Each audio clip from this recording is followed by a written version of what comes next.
तो आओ हम लोग सीखते हैं गुणनखंड, और वो भी कमज़ोर बच्चों के लिए है। तो आप लोगों को इससे ज़्यादा आसान तरीका कहीं नहीं मिलेगा। तो ये हमारा पहला वीडियो है। आप लोग अपना सपोर्ट ज़रूर बनाइएगा। अगर आप लोग सपोर्ट बनाए रहेंगे तो हम ऐसे ही आपके लिए अच्छे वीडियो बनाते रहेंगे और हमारा भी मनोबल बढ़ता रहेगा। जय हिंद दोस्तों, जय भारत। चलिए हम शुरू करते हैं अपना पहला सवाल, और जो कि आप लोग जानते ही हैं। अभी मैं पीछे भी वीडियो डाली हूँ जिसमें हमने समीकरण को हल किया था, और उसमें आप लोग अगर नहीं देखे हैं तो उसको जाके ज़रूर देखिएगा। और अभी हम हमारे क्या कहते हैं बेसिक से ही ऐसे छोटा मोटा स्टार्ट कर रहे हैं। लेकिन हाँ, जब तक बुक नहीं आ रही है, बुक आते ही हम आप लोगों को चैप्टर वाइज पढ़ाना शुरू कर देंगे। तो गाइज आप लोग ज़रूर जुड़िएगा बुक से हमारे, और वीडियो को ज़रूर से ज़रूर देखिएगा। और रही बात यहाँ पर, तो हम यहाँ पर आपको गुणनखंड के बारे में बताएंगे, जो कि 3 सवाल है और सबसे ज़्यादा आसान है। तो क्या कहते हैं, बहुत ज़्यादा स्ट्रेस नहीं लेना है, बहुत ज़्यादा आप लोगों को लोड नहीं लेना है। आप लोग हंसते हुए सवाल को पढ़िएगा, और नहीं समझ में आएगा तो कमेंट में ज़रूर पूछिएगा। हम आप लोगों को कमेंट में ज़रूर से ज़रूर बताएंगे। तो आप लोग कमेंट में पूछ सकते हैं हमसे, तो इसमें कोई वो संकोच नहीं है। आप अगर कमेंट करेंगे तो हम आपका कमेंट पढ़ के वीडियो ज़रूर उस पर बनाएंगे। अगर आपको जहाँ नहीं समझ में आया है तो वहाँ से ही हम उसी पे वही सवाल, सेम सवाल को हम वेरीफाई करेंगे और अच्छे से आप लोगों को पढ़ाएंगे। Thank you sir.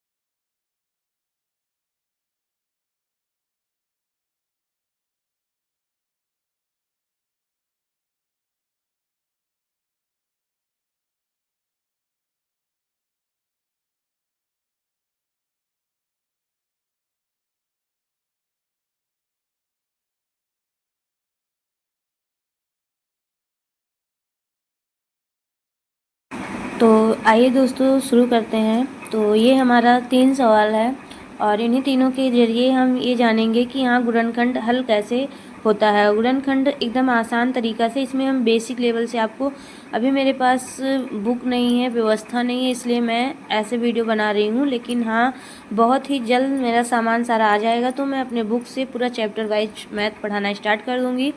तो ये देखिए, पहला सवाल है 4x + 5x - 6। तो अब बात करते हैं इसको हम, और थोड़ा थोड़ा हो जाता है, कहीं मिक्स बोल नहीं मिलता है थोड़ा पूरा हिंदी, लेकिन कोई बात नहीं, मैनेज कर लेंगे हम लोग। तो आइए देखते हैं। तो ये देखिए क्या है यहाँ पे 4x। तो सबसे पहले हम यहाँ पे जानेंगे, जब किसी भी चर के साथ अचर संख्याएं जुड़ी होती हैं तो गुणनखंड करते समय हम इस संख्या को इस संख्या से गुणा करते हैं। क्या करते हैं? गुणा करते हैं। तो 6 का अगर हम 4 से गुणा करेंगे तो ये पूरा क्या हो जाएगा? 24। अब इसकी बात आई 24 की, तो 24 हम लिखते नहीं हैं, क्योंकि 24 लिखते नहीं हैं, उसको अपने मन में रखते हैं। उसके मन में रखते हैं कि यहाँ पर 6 के बजाय क्या लिखा है? 24, यानी कि 24 लिखा है। अब बात करते हैं कि ये 24 आया। अब हम गुणनखंड, इसका क्या करना है? गुणनखंड, गुणनखंड का मतलब ही होता है कि गुणा करके उनको खंड यानी कि अलग अलग करो। तो यहाँ पर देखेंगे क्या है, दूसरा 5x है। तो अब बात करते हैं कि कोई ऐसी संख्या लेना है जो कि उसको आपको अपने मन के अनुसार अपने हिसाब से लेना है कि गुणा करें तो 24 आए, लेकिन या तो जोड़ें या फिर घटाएं तो कितना आ जाए? 5 आ जाए। तो बात करते हैं, जैसे कि अब इसको 24 है, एक और तरीका होता है इसका कि हम इसका क्या कहते हैं, लासा निकाल लें। क्या निकाल लासा निकाल लें। और लासा निकालने के बाद जैसे 24 है तो 24 का लासा क्या आ जाएगा, इसी में लासा भी आप लोग सीख लीजिएगा। तो जैसे कि हम सबसे पहले छोटी संख्या से काटेंगे तो 2 एकम 2 और 2 दूनी 4। फिर बात करते हैं तो 2 छंग कितना आ जाएगा? 2 एकम 2, 2 दूनी 4, 2 छंग 12। उसके बाद में आ जाएगा 2 3 6 और 3 एकम 3। तो एक ये लासा के जरिए हो गया। तो अब बात करते हैं कि कैसे होता है। तो देखो, 2 दूनी 4, 4 दूनी 8, 8 त्रिक 24, टोटल आ गया। अब हमको चाहिए क्या कि हम गुणा करें। तो सबसे पहले एक काम करते हैं, 8 को गुणा करते हैं 3 से। क्या करते हैं? 3 को। और एक और तरीका आ जाएगा, यानी कि इसको इससे करें और इसको इससे करें तो 2 तियाँ 6 और 2 गुणे 2 यानी कि 2 दूनी 4। तो एक बात बताइए आप लोग कि 8 त्रिक 24 तो हो जाएगा और 6 चौको 24 भी हो जाएगा। लेकिन अगर हम 6 को 4 के साथ जोड़ेंगे तो ये कितना हो जाएगा, 10 हो जाएगा। और यहीं हम 8 को 3 यानी कि 8 + 3 करेंगे तो क्या आ जाएगा, 11 आएगा। लेकिन हमने ये आपसे कहा था कि 8 यानी कि कोई ऐसी संख्या लेना है जिसको जोड़ दिया जाए या घटा दिया जाए तो कितना आ जाए, 5 आ जाए। तो क्या हम 8 में से 3 घटा देंगे तो 5 आएगा, हाँ या नहीं? आप लोग बताइएगा हाँ या नहीं। क्या आप लोगों को इतनी बातें समझ में आई या नहीं आई? अगर नहीं आई है तो आइए हम दूसरा देखते हैं। एक छोटा सा फार्मूला है, तो ये देखिए कहाँ पे है। तो देखिए सबसे पहले हम संख्याओं को जोड़ने की एक तरीका जानेंगे कि कैसे जोड़ा जाता है। वो ज़्यादा सीरियस लेने की ज़रूरत नहीं है, ऐसे बताएंगे आप लोगों को कि आपको समझ में भी आ जाएगा और आप कभी भूलेंगे भी नहीं। तो बात करते हैं, पहला नियम है जैसे प्लस और प्लस। प्लस का मतलब होता है दोनों संख्याओं को जोड़ते हैं। ये तो सबको पता है कि हम दोनों संख्याओं को जोड़ते हैं। फिर आता है माइनस। तो माइनस होता है दोनों संख्याओं को जोड़ते हैं। अगर कहीं भी आपको माइनस या क्या कहते हैं माइनस और माइनस लिखा मिले तो इनको घटाना नहीं होता है, इनको क्या करना होता है, जोड़ना होता है। लेकिन एक बात याद रखिएगा, अभी हम आप लोगों को ये भी समझाएंगे कि ये होता कैसे है। और प्लस माइनस है तो प्लस माइनस यानी दोनों संख्याओं को घटाते हैं। यहाँ पर माइनस और प्लस है तो दोनों संख्याओं को घटाते हैं, ये बात होती है। फिर बात आती है, अभी आप लोग पूछेंगे कि चिन्ह किसका लगाते हैं। तो चिन्ह हम लगाते हैं बड़ी संख्या के, यानी कि जो संख्याएं बड़ी होती हैं उनके सामने का चिन्ह लगाते हैं। अब बात करते हैं कि यहाँ पर बहुत सारे लोग पूछते हैं कि माइनस को क्यों जोड़ा जाता है। तो एक बात बताओ गाइज, यहाँ पर माइनस है, यहाँ भी माइनस है, बीच में प्लस है, क्योंकि इनको जोड़ने के लिए बोला जा रहा है। एक कॉमन की बात होती है, जैसे कॉमन की बात करते हैं, एक फॉर्मूला लेते हैं आप लोगों के लिए हम। मान लो ठीक है, 4 टॉफ़ी मेरे पास है, 4 टॉफ़ी आपके पास है। टोटल कितने टॉफ़ी हैं, 8 टॉफ़ी, यानी कि 4 उसके पास है, 4 उसके पास है। अगर हम 4 को 2 भाग में तोड़ दें तो यानी कि 2 और 2, ठीक है। इस 4 को भी हम 2 भाग में जोड़ दें तो 2 2। अब हम यहाँ क्या पाएंगे कि इसके पास भी 2 है और इसके पास भी 2 है, इसके पास भी 2 है, इसके पास भी है, दोनों के पास इक्वल है। तो क्या हम सबसे 2 2 निकाल सकते हैं? अगर हम 2 निकाल लेंगे तो यहाँ क्या बचेगा, 1 बचेगा। यहाँ क्या बचेगा, 1 बचेगा। यहाँ क्या बचेगा, 1 बचेगा। और यहाँ भी 1 ही बचेगा। तो गाइस जैसे ही हम इसको भी करेंगे तो यहाँ पर अगर हम माइनस कॉमन ले लेते हैं तो प्लस माइनस का माइनस होता है। क्या होता है, प्लस माइनस का माइनस होता है। तो यहाँ पर क्या बचेगा, यानी कि प्लस आ जाएगा। दोनों में से अगर हम माइनस निकाल लेंगे तो यहाँ प्लस ही तो बचेगा, ठीक है। अब उसके बाद में बात करते हैं, इस सवाल पे आते हैं। अब इतनी बात अगर आप लोगों को समझ में आई तो बहुत बहुत धन्यवाद। नहीं समझ में आई तो हम फिर से आपको समझाने की कोशिश करेंगे सवाल के ज़रिए। तो देखिए थोड़ा बोलने में अभी आदत नहीं है तो इस वजह से गले में थोड़ा दिक्कत हो जाती है, लेकिन कोशिश ज़रूर करेंगे क्योंकि आदत छूट गई है पढ़ने और पढ़ाने की भी। तो चलिए बात करते हैं। तो ये क्या दिया है, सॉरी, एक हाथ से बनाने में और दूसरे हाथ से लिखने में थोड़ा वीडियो क्लियर नहीं आएगा, लेकिन हम बोलेंगे क्लियर आप लोगों को। तो हम एक बात बताइए, इसको गुणा किए थे यहाँ पर। अब यहाँ पर हमें कुछ नहीं करना है, इसको ऐसे नोट कर लेना है, याद रखिएगा आप लोग, इसको ऐसे नोट कर। लेकिन हमें इसके जगह पे क्या लिखना है, क्या लिखना है, यहाँ पर हमको लिखना है, क्या लिखना है, 8 लिखना है। क्या लिखना है, 8 लिखना है। क्या लिखना है, 8 लिखना है, ठीक है, 8। अब यहाँ पर क्या है और यहाँ पर क्या रहेगा, x रहेगा। फिर उसके बाद में यहाँ पर माइनस, क्योंकि हम घटा रहे हैं तो क्या आ जाएगा, 3 आ जाएगा। क्या आ जाएगा, 3 आ जाएगा। और इसके साथ में x भी आएगा। और अभी ये भी हम समझा देंगे कि कैसे आएगा। यहाँ पर क्या आ जाएगा, 6 आ जाएगा, ठीक है। अब यहाँ पर देखो, फिर वही हम कॉमन वाली बात करते हैं। ये हमारा गुणनखंड रेडी हो गया, 4 भाग में बट गया है। अब 4 भाग में बट गया है तो दोनों में देखो, क्या हम 4 के पहाड़ा में 8 आता है तो हम 4 दूनी 8 होता है। तो एक काम करते हैं, यहाँ पर क्या कॉमन ले लेते हैं, 4 कॉमन ले लेंगे। तो क्या बचेगा यहाँ पर 4x कॉमन लेंगे, 4x कॉमन लेंगे तो x बचेगा और यहाँ पर क्या बचेगा 4 दूनी 8 यानी कि 2 बचेगा। यहाँ पर क्या कॉमन लेंगे, माइनस कॉमन लेंगे। क्या कॉमन लेंगे, माइनस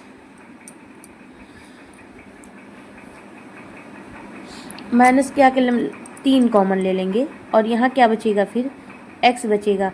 अब ये भी आपको जानते हैं कि माइनस माइनस प्लस हो जाता है, तो यहाँ पर अगर क्या बचेगा प्लस। अगर यहाँ से हम माइनस कॉमन ले लिए हैं तो प्लस माइनस का माइनस होता है, यानी कि यहाँ पर क्या बचेगा प्लस बचेगा। और 3 का 2 से गुणा करेंगे तो क्या आ जाएगा 6 आ जाएगा।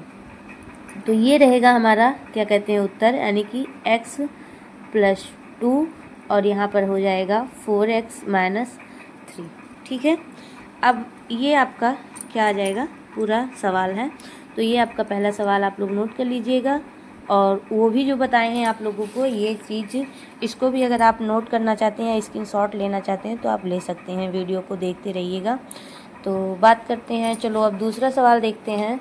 तो सॉरी क्योंकि मेरे पास ज़्यादा पेज नहीं है, तो मैं इसी में आपको एडजस्ट करके दिखाऊंगी, तो आप लोग भी एडजस्ट कर लीजिएगा क्योंकि अब पेज अभी तो व्यवस्था है नहीं। जल्दी जल्दी में वीडियो बनाना शुरू कर दी हूँ, लेकिन ऐसा व्यवस्था नहीं। तो दूसरा सवाल है, देखिए x² + 9x - 36। तो चलिए इसको लिखते हैं x² + 9x - 36। सेम सवाल है, केवल संख्याएं बदली है। तो जल्दी जल्दी आप लोग कमेंट करिए कि इसका गुणनखंड क्या होगा। तो एक बात बताएं आप लोगों को यहीं पे, अगर किसी भी संख्या के द्विघातीय समीकरण, द्विघातीय का मतलब होता है जिस पे स्क्वायर लगा हो, घात लगी हो, ठीक है, अगर लगी है उसके आगे कोई संख्या नहीं है, तो हमें ये चीज़ जो हम इस सवाल में बताए थे कि इसको 4 को 6 से गुणा करना था। क्या करना था, गुणा करना था, क्योंकि यहाँ पे 4 था। लेकिन यहाँ पर कुछ भी नहीं है, यानी 1 अगर हम मानते भी हैं तो 1 माना जाता है। यहाँ पे क्या मानते हैं 1, तो 1 का अगर हम 36 से गुणा करते हैं गाइस तो वही आएगा। क्या आएगा, वही आएगा। तो आइए देखते हैं अब क्या करना है। आप लोग कमेंट में जरूर जल्दी जल्दी बताइए कि 36 का गुणनखंड क्या होगा। 36 का गुणनखंड क्या होगा। 2 विधि आपको बताए हैं कि या तो आप ऑटोमेटिक ले लीजिए, या तो फिर एक बात बताइए, 9 चौक 36 क्या होता है, 9 चौक 36 तो होता है, लेकिन क्या हम 9 में से 4 घटाएंगे तो 9 आएगा, नहीं आएगा। क्या हम 9 में 4 जोड़ेंगे तो 9 आएगा, नहीं आएगा। लेकिन 12 3 क्या होता है 36 होता है, यानी कि 12 गुणे 3, तो ये भी क्या होता है 36 होता है। और 12 में से अगर हम 3 घटा भी देते हैं तो ये हमारा क्या आ जाता है 9 आ जाता है। क्या आ जाता है 9 आ जाता है। तो आइए सवाल की तरफ चलते हैं, ज़्यादा टाइम नहीं है क्योंकि रात में ही सवाल को लगाए रहे हैं, तो थोड़ा जगह इधर कम है तो हम थोड़ा इधर कर लेते हैं। तो ये क्या है, x² को हम ऐसे ही नोट कर लेंगे प्लस, लेकिन हमें इसकी जगह पे क्या लिखना है। अगर गाइस उसमें थोड़ा नहीं समझ में आया तो इसमें हम ज़रूर आपको बताएंगे। क्या बचा है, 9 की जगह हम क्या 12 - 3 लिख सकते हैं। जल्दी जल्दी बोलो, 12 - 3 लिख सकते हैं। अगर हाँ तो हम क्यों नहीं लिखेंगे यहाँ पर 12 - 3। ठीक है, x बचा है, x को हम क्या कर देंगे, बाहर कर देंगे, माइनस क्या कर देंगे 36 कर देंगे। फिर वही चीज़ हम यहाँ पर उतार लेंगे। अब दूसरी बात है, बराबर इसको खोल लेंगे, x² + 12 का x से गुणा करेंगे, क्योंकि ये भी आपको बताया गया किसी ब्रैकेट के बाहर कोई संख्या लिखी होती है तो उसको अंदर दोनों संख्याओं से गुणा करवाना होता है। तो x का 12 से गुणा करवाएंगे तो 12x, और ये प्लस, इसको भी ध्यान देते रहिएगा, माइनस होता तो दिक्कत हो जाती, लेकिन यहाँ प्लस है तो थोड़ा दिक्कत नहीं होगी। तो प्लस और माइनस का क्या बताएं अभी आप लोगों को, क्या होता है माइनस होता है। क्या होता है, माइनस होता है, 3x हो जाएगा। क्या हो जाएगा 3x - 36। ठीक है, थोड़ा मिक्स हो जाता है ऐसे कोई। तो अब बताइए यहाँ पर क्या कॉमन लेंगे हम, x, जल्दी जल्दी बताइए आप लोगों। तो ये वाले 2 भाग में और इस 2 भाग में हमको कॉमन लेना है। इसके पास भी x है और इसके पास भी x है, लेकिन इसके पास 2x है, इसके पास सिंगल x है।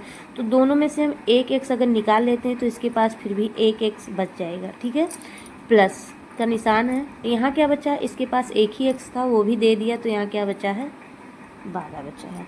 बहुत सारे लोग कहते होंगे कि यहाँ पे अगर इसके पास एक था इसको दे दिया तो यहाँ 11x बचना चाहिए, तो ऐसा नहीं होता गाइस, सिंगल x ही जाता है। ठीक है, क्या जाता है, सिंगल x ही जाता है। अब हम यहाँ बात करते हैं कि यहाँ पर हमको क्या लेना है। तो पहले तो हमें यहाँ देखेंगे कि इस ब्रैकेट में क्या आया है, उसी हिसाब से हम कॉमन लेंगे। तो इसमें कुछ विशेष तो कॉमन है नहीं, लेकिन हाँ 36 को अगर हम तोड़ेंगे, क्या करेंगे, तो होता है 3, 3 त्रिक का 9, त्रिक 27 चौक 36, यानी कि 3 गुणे 3, 3 त्रिक का 9, 9 त्रिक 27। ठीक है, और 3 त्रिक का 9, 9 त्रिक गुणे 4 कर देंगे अगर। तो अगर हम यहाँ से 3 बाहर ले लेते हैं, क्या ले लेते हैं, 3 बाहर ले लेते हैं, तो क्या बचेगा, यहाँ पे x बचेगा, और क्या बचेगा, x बचेगा। और इसके पास यहाँ माइनस था, यह माइनस हमने कॉमन ले लिया है, तो क्या बचेगा, प्लस बचेगा। क्या बचेगा, प्लस बचेगा। और फिर यानी कि 4 और गुणे 3, 4 3, यानी कि यहाँ क्या बच गया, 12 बच गया। अब हमारा आंसर जो आ रहा है वो आ रहा है x प्लस इतना और x माइनस इतना। तो ये हो गया हमारा आंसर। तो क्या आप लोगों को इतना समझ में आया। अब बात करते हैं तीसरा सवाल है हमारा 6x² प्लस 7x माइनस 5। तो इसको हम इधर हल कर लेते हैं क्योंकि यहाँ पर जगह ज़्यादा नहीं है। तो अगर सवाल समझ में आए तो आप लोग लाइक कमेंट शेयर ज़रूर करिएगा, ताकि हमको हमारा मनोबल बढ़ता रहे और हम वीडियो बनाते रहें। तो ये क्या दिया है, ये आप लोगों के लिए घर के लिए है, आप लोग हल करके हमको ज़रूर बताइएगा। हम फिलहाल बता दे रहे हैं, ऐसा कोई वो नहीं है। तो हम आप लोगों को एक बार बताए थे, जब किसी द्विघात समीकरण के आगे संख्या लिखी होगी तो इसको हम पीछे मल्टीप्लाई ज़रूर कराएंगे। तो यहाँ देखिए अब क्या करेंगे, इसको 6 पंचे 30, यानी कि अब हमारे पास ये संख्या ना होते हुए क्या है, 30 है। क्या है, 30 है। तो अब हमको क्या करना है, ऐसी संख्या लेनी है कि जिसको गुणा करने पर तो 30 आए, लेकिन घटा दिया जाए या जोड़ दिया जाए तो हमको कितना मिलना चाहिए। दोनों ऑप्शन आपके पास है, चाहे घटाओ चाहे यानी कि चाहे माइनस करो चाहे प्लस करो। ठीक है, ऐसी संख्या लो, लेकिन हाँ एक ऑप्शन ये है कि गुणा करने पर टोटल 30 आना चाहिए। तो क्या लेंगे हम, यानी कि 6 पंचे 30। अब 30 की बात करें तो जल्दी जल्दी बताइए, क्या हम 10 गुणे 3 कर सकते हैं, बोलो जल्दी। 10 गुणे 3 कर सकते हैं, तो 10 3 30 आएगा। और 10 में से अगर हम 3 घटा दें तो क्या हमारा कितना आ जाएगा, 7 आ जाएगा। तो आएगा इस समझ में। अब हम आप लोग सोचेंगे इतनी जल्दी कैसे संख्या आ गई। हमको इस संख्या को ध्यान में रखना है कि हमारा ऐसी संख्या हमको लेना है कि मुझे 7x मिलना चाहिए। अब बहुत ज़्यादा सोचेंगे तो अगर सोचना है तो इसका आप वही करिएगा, लासा निकाल लीजिएगा। 30 का लासा निकालिएगा तो 2 से कट जाएगा, क्योंकि हम हमेशा न्यूनतम संख्या से ही डिवाइड करते हैं। तो 2 एकम 2, 2 पंचे 10, नहीं कटेगा। अब 2 से नहीं कट सकता तो 3 से काटेंगे, 3 पछे 15, अब 5 एकम 5। अब देखिए कैसे हम इसको देखते हैं, इसको ऐसे गुणा करवाएंगे, यानी कि बाहर का बाहर से अंदर का अंदर से। तो 2 पंचे 2 गुणे 5 बराबर 10, और यानी कि 10 आया, और 3 गुणे 1 बराबर 3 हो जाएगा। तो ये देखिए आपका आ गया अच्छे से। अब देखिए इसको नोट करिए, 6x² प्लस 7x माइनस 5। यहाँ ध्यान रखिएगा 5 ही लिखना है, वरना गलत हो जाएगा सवाल आपका, तो बाद में ये नहीं कहिएगा। तो ये देखिए 6x plus 10 minus 3x minus 5। तो इसको करिएगा 6x² plus 10x minus 3x minus 5। अब गाइस इधर थोड़ा जगह नहीं है, तो आइए इधर देख लेते हैं हम लोग। अब क्या कहते हैं, इसको देखेंगे तो अब देखिए 2 2 का भाग बन चुका है। तो इसमें क्या कॉमन है, देखिए 2 गुणे 3 करेंगे तो 2 3, यानी कि हम करके दिखा देते हैं, 2 गुणे 3 तो 6 आ जाता है। ठीक है, वहीं पर हम अगर 10 को करेंगे तो 2 गुणे 5 होता है। क्या होता है, 5 होता है। अब देखिए दोनों में कुछ कॉमन है, 2 कॉमन है, और यहाँ भी x है यहाँ भी x है, तो साथ में x भी कॉमन है। ठीक है। साथ में क्या कॉमन है, x भी कॉमन है, तो यहाँ क्या बचेगा, अब यहाँ पर देखिए क्या बचा था, 3 बचा था और यहाँ क्या बचा था, 5 बचा था। तो यहाँ हो जाएगा 3x और यहाँ क्या हो जाएगा, +5 हो जाएगा। ठीक है। अब यहाँ पर क्या है, माइनस क्या कॉमन लेंगे, देखिए अब यहाँ पर 3x तो 5 हो गया है, लेकिन यहाँ पर वही संख्या है, तो हम एक काम करते हैं, जब कोई संख्या नहीं होती तो दोनों में से एक को कॉमन लेते हैं। क्या लेते हैं, एक कॉमन लेंगे। यहाँ पर अगर एक कॉमन लेंगे तो यहाँ पर बचेगा 3x और +5। ठीक है, +5, तो ये हो जाएगा हमारा आंसर 3x + 5 और 2x - 1। तो ये हो गया हमारा आंसर। तो सवाल अगर आपको समझ में आया होगा तो वीडियो को लाइक कमेंट शेयर ज़रूर करिएगा। ठीक है, और अगला वीडियो फिर पड़ जाएगा अगले दिन, तो इस वीडियो पे लाइक कमेंट शेयर बनाए रखिएगा। और रही बात फार्मूला की, तो फार्मूला हम डाल देंगे शॉर्ट वीडियो में, आप लोग जाके उसको देख लीजिएगा और फार्मूला ज़रूर याद करिएगा, क्योंकि मैथ में फार्मूला बहुत ही ज़्यादा आवश्यक है। तो थैंक यू गाइज, जय हिंद जय भारत।